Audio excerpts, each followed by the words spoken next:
I'm ready for our next guest when you guys are ready. Awesome. So I have ClinicGrower, the amazing Brad Ferris. I know you work with a lot of doctors, Brad, but what's your role in the dentisting world? Yeah, so my role, I'm VP of marketing, kind of head coach for our practices, and my job is to convince dentists that as evidence practiced as they are at the chair, that they also need to do that to their business. Yeah. And you've shared so much great insight in our Facebook group. I think we have this common bond, to use a dental term, over helping associates realize how to survive, how to thrive, how to avoid problems. Tell us a little bit about that. Is that something that you're just personally passionate in? Is it related to your ClinicGrower? You have some great, you had one of our most popular posts where you asked if you wanted to make more as an associate, and everybody came for that. So tell us a little bit about that. Yeah, what I'm kind of finding is it's kind of like your moderators, right? They're coming to you asking for more nachos, and you're busy looking up recipes for spicy salsa and guacamole. Yeah. And just a lot of it comes back to just the fundamentals: interviewing associates, interviewing owners, finding out what the issues are. I mean, we do patient acquisition, marketing, websites. I mean, all of these issues are great to grow a practice, but if you're not growing, it means you're frustrated. And if you're frustrated, that's leaking into your patient care experience. So just meeting with associates, and they all the time are going to their owners and saying, I need more patients. And the owners are going, well, you need to be faster. It's not a productive conversation. And what we need to do instead is teach the associates to come to the owners and say, here's what I could have produced. Plant the seed in the owner's mind in terms of, I need to feed this engine, right? This engine is supposed to everybody can lead with some FOMO, so the owners don't want to miss out on that. So just taking a step back, I like to, this is one of your first times on our show here. If somebody calls up your ClinicGrower, calls up you, what's the process of you guys working together? What toppings do you guys have inside of that plate? What can people do? We'd like to learn more about that. Yeah, so usually it starts with something really simple. The number one question I ask them is, what's the number one problem keeping your practice from growing? It might be marketing. It could be reviews. It could be, I know right now it's personnel, it's hiring questions. It's making sure that you find the right staff, the right systems. I mean, ultimately, when we place new patients into a practice, we want that experience to be top notch.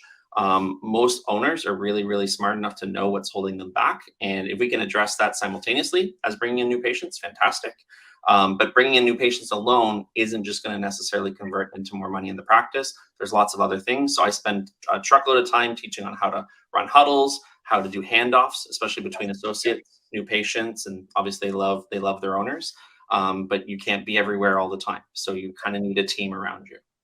That's such a key point, because I think sometimes we overvalue the number of new patients. We don't even have oftentimes the capacity. So sometimes what dentists are asking for is not even what they want. I think that if you can break that down and see where, to use the cliche terms, the bottlenecks, the challenges are happening inside of the practice, you really let them live their best practice life.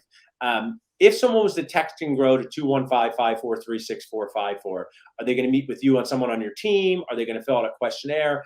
Our dentist people, they like details. So tell us about the details. It's really simple. You go to clinicgrower.com/nachos. We've got basically every Nacho member is entitled to get a free month with us. So whether that's coaching, whether that's patient acquisition, whether it's any of the resources that we provide, my goal is to support the practices so that we learn as an agency, that I learn as a professional. And again, our goal is to keep our clients for 2, 3, 4 years, not just that initial 30 days. And I think that's an awesome JFO. I call it Just Find Out. I mean, you're sitting here, I'm a practice owner. I work with my brother. There's so many different challenges, but sometimes you just have to take a pause and say, hey, what is something I can add to my plate in 2022 to make us all more successful, help more patients? So take advantage of that incredibly generous offer that Brad and his team are offering us for a free month there to test them out. And I just want to say, I really appreciate all the value you add in the Facebook group.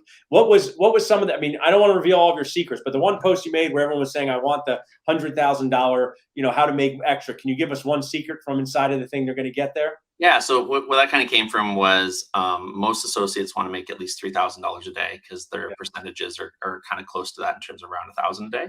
And the goal there was, what's holding an associate back from generating an extra, $1,000 a day? Like what could they do to go in there and get a high value case, help with the treatment acceptance. I know I got some flack. Some people thought that my question recently was not very good about what metrics would be. But again, if we're not able to evaluate each other, if you're not able to evaluate your associates as an owner, then how are they going to get better?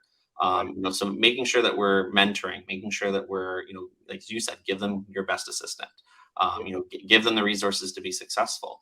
That's kind of like, that's what I love, is seeing everyone else be successful. I can't be in every practice. I wish I could. But what I can do is I can share resources to just help people get One that. thing I want to bring to light before we jump off is that we had an awesome new associate that we just hired through my own dentist job connect thing. She's great, but I have to remember, even though I do this all the time, that she does not have the same relationships with patients that I do. So when I walk in and say, "Open up, Millie, we'll get you to your senior lunch, let's go," she has to walk in and create a relationship, and people are on guard. And we just need to just be aware and empathetic to that, because when you're a new dentist in a practice, you don't have to even be a new dentist on earth, but just a new dentist in a practice. Oftentimes the exhausted but practice owners like me and my brother, we know all the patients. And I just think that's something we all need to talk about more as an industry. It's not that they're slow. It's not that they don't know what they're doing. It's just they literally are seeing a whole column of new patients each day to them. And that's a tough day. Yeah, and if I could throw that in, I mean, that handoff starts with the reminder call, the front desk experience when they see your hygienist or assistant, and then when they ultimately end up either seeing anyone else in the practice. It's an all hands on deck effort. Yeah, I like that. Well, I'm so glad to have you as part of the Nachoverse. Great sponsor. Thanks so much, Brad, for hanging out with us, and we'll talk to you soon. Awesome, guys. So then you now see marketing bringing in the patients that you want to bring in, getting your team set together like that. Nacho, I have my playbill here that I went and saw, like Nacho Hamilton in your office.